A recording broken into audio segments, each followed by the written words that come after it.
말씀을 함께 나누겠습니다. 요한복음 11장 39절로 44절까지 말씀입니다. 요한복음 11장 39절로 44절까지 말씀을 한 절씩 교독하겠습니다. 제가 먼저 39절 말씀 봉독합니다.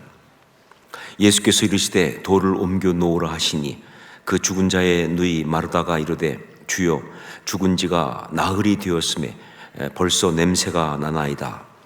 예수께서 이르시되 내 말이 내가 믿으면 하나님의 영광을 보리라 하지 아니하였느냐 하시니 돌을 옮겨 놓으니 예수께서 눈을 들어 우러러 보시고 이르시되 아버지여 내 말을 들으신 것을 감사하나이다.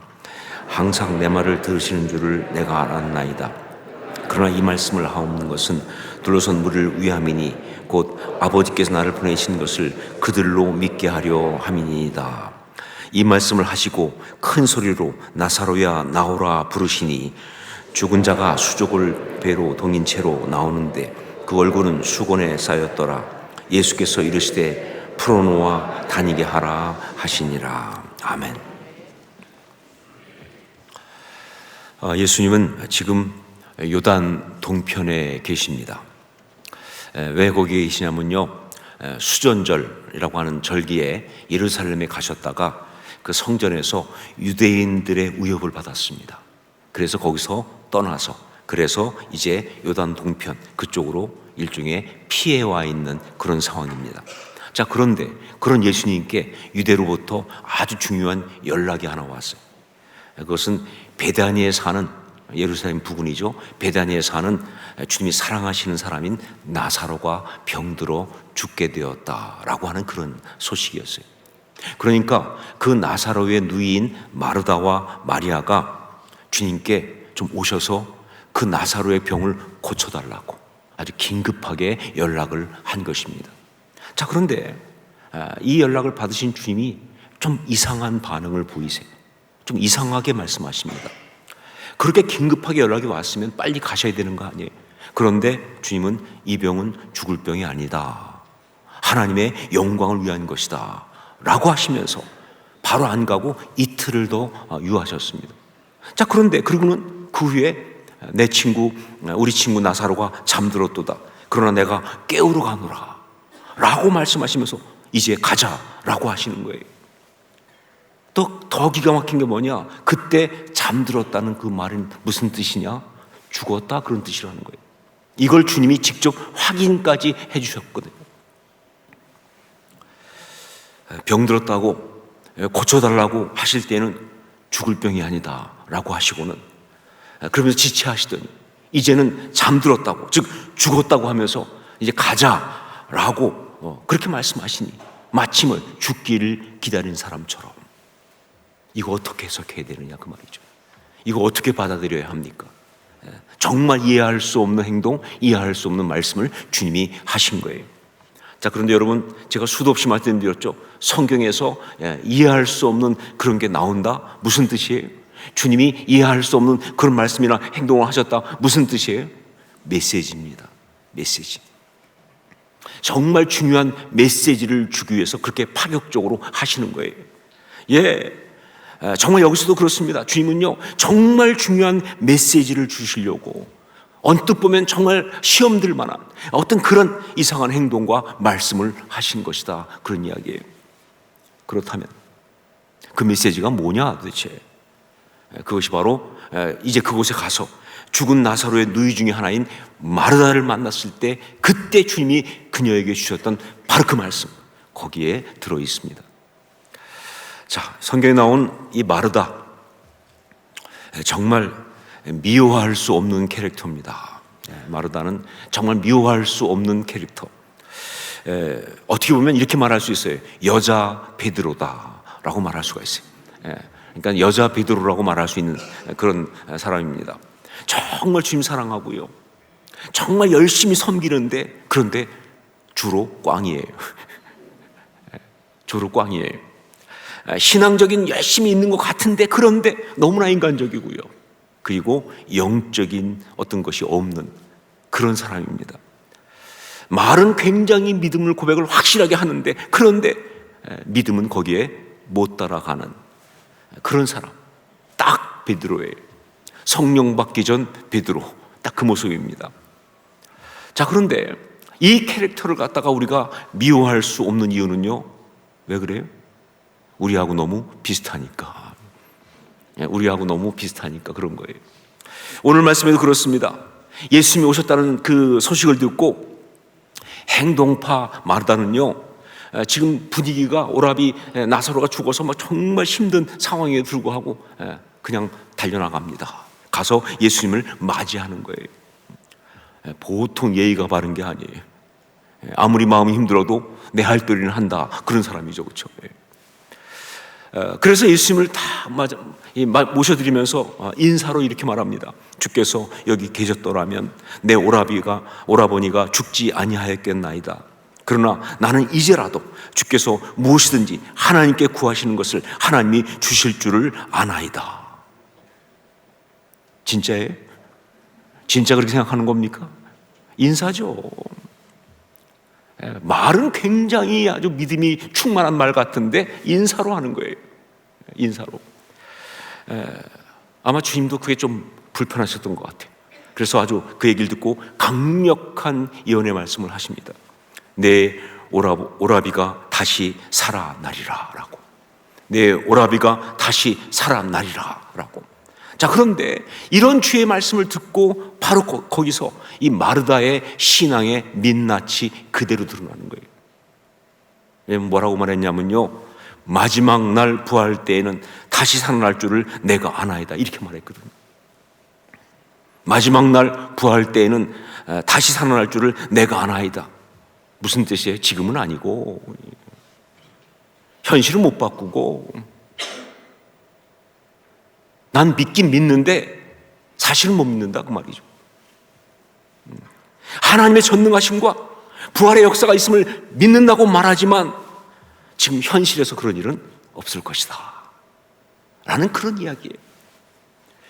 여러분, 이 마르다의 모습이 정말 우리한테 엄청난 도전이 되지 않습니까? 어쩌면 이게 우리의 모습이 아니냐, 그런 이야기죠. 그렇습니다. 교회 안에 보면요, 정말 입술로 고백하고 말하는 신앙의 수위는 정말 높아요. 그런데 실제 삶 가운데 그런 신앙의 역사가 전혀 나타나지 않는 일이 얼마나 많은지. 마귀를 이겼다고, 아멘. 십자가로 승리했다고, 아멘. 죄를 이겼다고, 아멘. 세상을 이겼다고, 아멘. 주님의 은혜로 모든 것이 다 이겼다고, 아멘.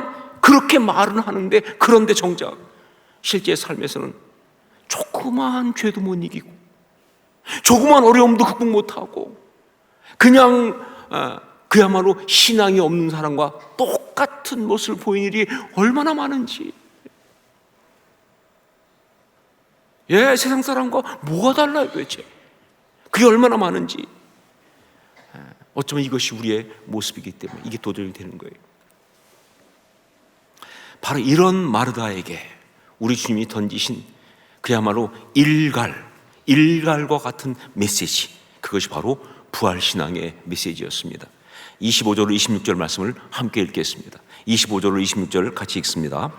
예수께서 이르시되 나는 부활이요 생명이니 나를 믿는 자는 죽어도 살겠고 무릇 살아서 나를 믿는 자는 영원히 죽지 아니하리니 이것을 내가 믿느냐, 이것을 내가 믿느냐, 이것을 내가 믿느냐.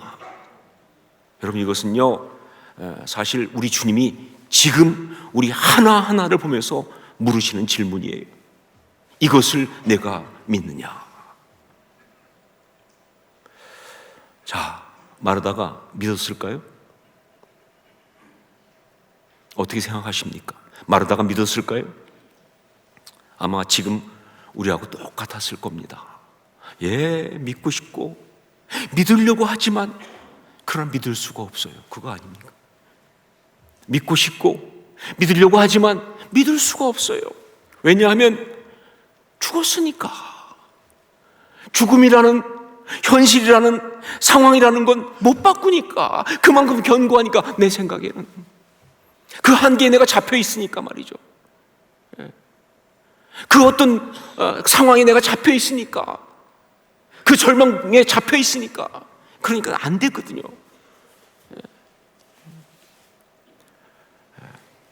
그래서 그렇게 생각하고 있기 때문에 바로 그래서 우리 주님이 부활신앙이 무엇인지를 직접 보여주십니다. 그게 바로 나사로를 살리신 역사예요. 그런 그녀에게, 그런 사람들에게 부활의 신앙이 무엇인지를 직접 보여주신 것, 이것이 바로 나사로를 살리신 역사다. 예수님께서 이 마르다와 마리아의 집에 도착해 보니까 그야말로 그것은 초토화되어 있었습니다. 사랑하는 오라비가 죽은 집에 무슨 기쁨이 있겠습니까? 그야말로 사망의 고통이 아주 짙게 드리워 있고, 그리고 죽음이 통치하고 있는 바로 그런 곳이었어요. 절망과 한숨과 눈물과 후회와 안타까움이 꽉 차 있는 바로 그런 곳이었어요. 자, 그런데 우리 주님은 바로 그런 곳에 가셔서 무엇을 어떻게 하셨느냐, 이게 중요합니다. 우리 주님은 그 가정 가운데서 어떻게 그 사망을 몰아내셨는가, 이게 중요하다 그 말이에요. 여러분, 우리 주님께서 사망이 통치하는 그 집에 가서 하신 일은요, 위로가 아니었습니다. 같이 통곡하고 하는 그런 거 아니었어요. 우선 첫 번째 하신 게 뭐냐? 분노하시는 거였어요. 이게 중요합니다. 분노하시는 거. 그 가정이 사망에 잡혀 있는 것에 대해서, 사랑하는 사람들이 그 사망 가운데 잡혀서 그렇게 무너져 있는 것에 대해서 정말 성경에 보니까 비통해 하셨다 그랬어요. 분노하신 거예요. 하나님의 사람들의 삶이 그 사망 가운데 있는 것에 대해서 비통해 하셨다, 분노하신 거예요. 이게 중요합니다. 먼저 하신 것은 분노하신 거예요. 전 여러분도 그렇게 분노하실 수 있기를 주님을 축원합니다. 분노해야죠. 너무나 많은 사람들이 너무 쉽게 그 사망 앞에 무릎을 꿇어요. 그냥 너무 쉽게 사는 게 다 그런 거지 뭐, 어쩔 수 없지 뭐. 아니요, 분노하셔야죠. 하나님의 사람인데, 우리가 복음을 받은 사람인데 그렇게 살면 안 되는 거죠. 분노하시는 게 중요한 거예요. 예수님 먼저 분노하셨어요. 그리고 나서 하신 것이 뭐냐? 크게 소리 지르신 겁니다. 에크라우가센. 예, 크게 소리 지르신 거예요.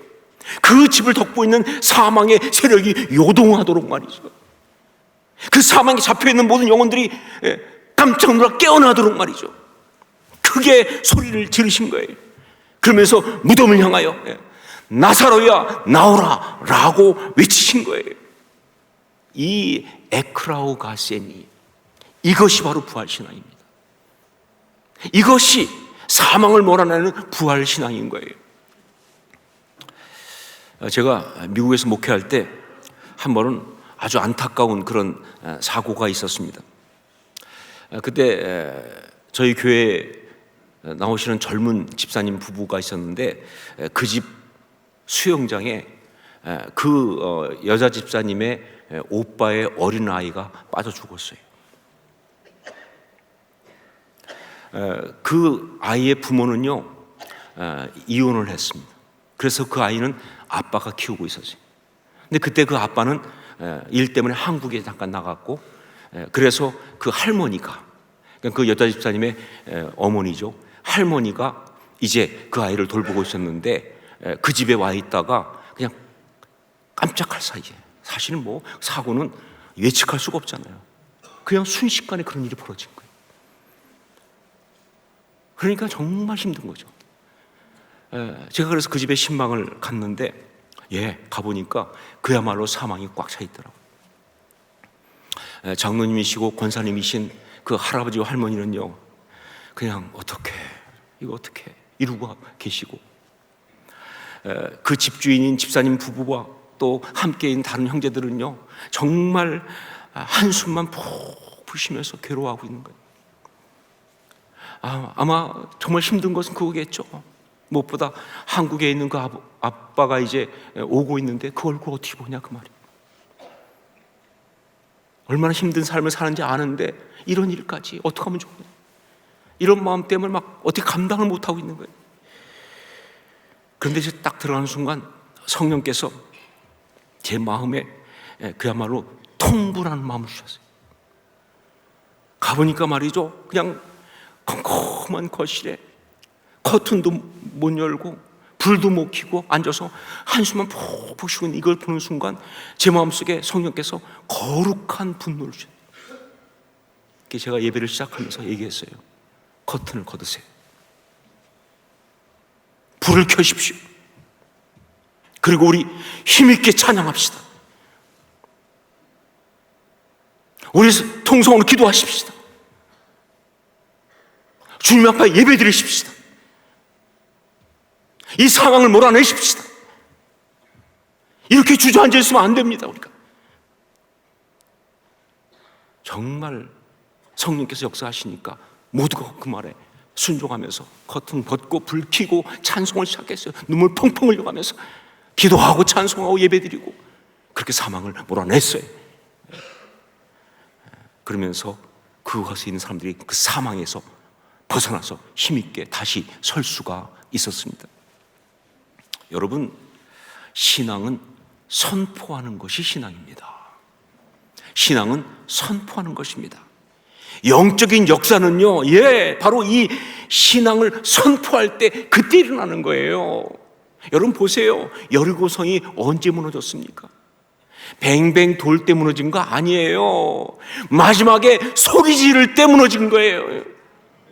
여러분, 에스겔 37장의 마른 뼈들이 어떻게 살아납니까? 선지자가 생기에게 명하여 들어가라 라고 소리 지를 때 그때 살아나는 겁니다. 여러분, 신앙은 선포하는 거예요. 자, 그런데 신앙이 이렇게 선포하는 것이라고 한다면요, 그러면 부활신앙은 무엇이냐? 그렇죠. 부활신앙은 사망을 향하여 소리 지르는 거예요. 사망을 향하여 생명을 선포하는 신앙, 그게 바로 부활신앙이다, 그 말이에요.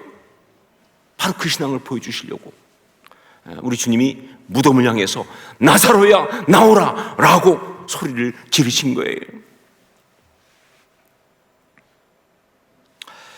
자, 그런데 여러분, 여기서 여러분이 이런 생각을 할 수 있습니다.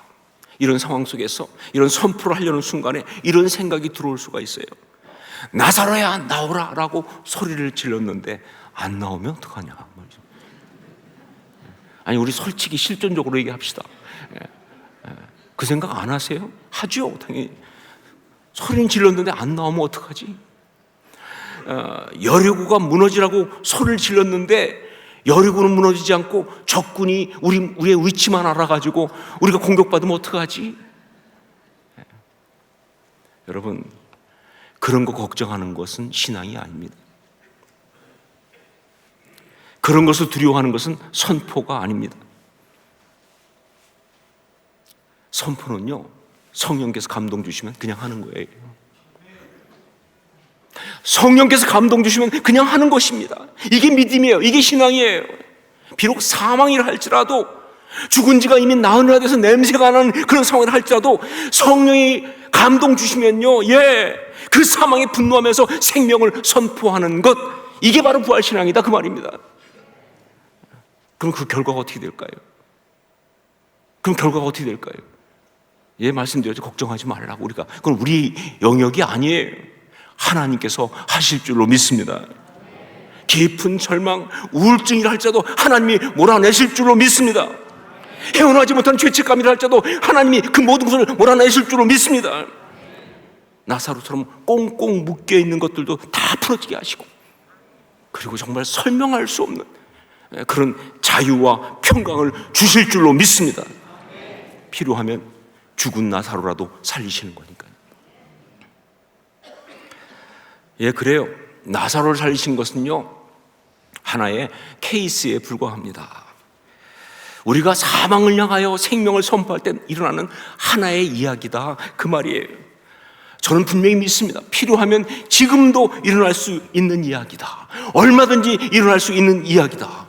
다만 이거 중요한 게 뭐냐? 중요한 것은 그렇기 때문에 우리가 이렇게 부활신앙으로 사망을 향하여 생명을 선포하는 것이 중요하다, 그런 얘기죠. 그게 중요한 거예요. 어떤 일이 일어났느냐, 얼마나 큰 일이 일어났느냐, 이게 중요한 게 아니에요. 그건 하나님의 영역이니까. 어거스틴이 기독교의 유명한 그런 교부 아닙니까? 오거스틴이 이 부분을 가지고 설교하면서 이렇게 썼습니다. 예수님이 그날 나사로야 나오라 라고 나사로만 불러서 그렇지 혹시 깜빡 잊어버리시고 그냥 나오라 그랬으면 그때까지 죽은 자들이 다 나올 뻔했다. 저는 그 글을 읽으면서 그 어거스틴의 그 순수한 믿음에 감탄했어요. 정말 감동했어요.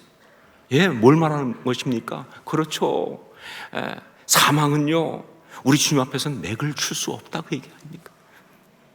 그 죽음은, 사망은 우리 주님의 그 선포 앞에 전혀 맥을 출 수 없다. 어떤 죽음이라 할지라도, 어떤 사망이라 할지라도 우리 주님이 선포하시면 그것은 그냥 다 순종할 수밖에 없는, 다 떠나갈 수밖에 없는, 죽은 지 얼마 되든 다 살아나는 그런 역사라는 것을 고백하는 그런 믿음이니까 너무 정말 귀한 믿음이죠.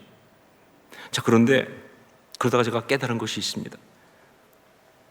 우리의 부활신앙이, 우리가 정말 믿음으로 하는 이 선포가 진정으로 성령의 감동으로 주시는 우리 주 예수 그리스도를 믿는 그 믿음에서 나오는 것이라고 한다면, 그때 우리의 선포는요, 그날 우리 주님이 하셨던 선포와 똑같은 거예요.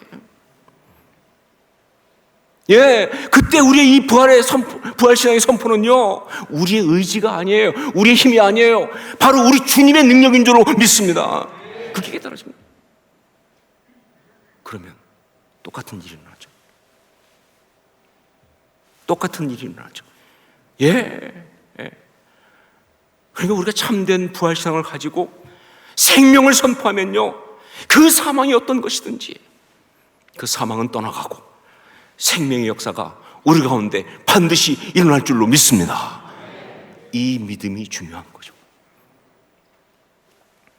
여러분, 부활신앙으로 살아갈 수 있기를 주의 이름으로 축원합니다.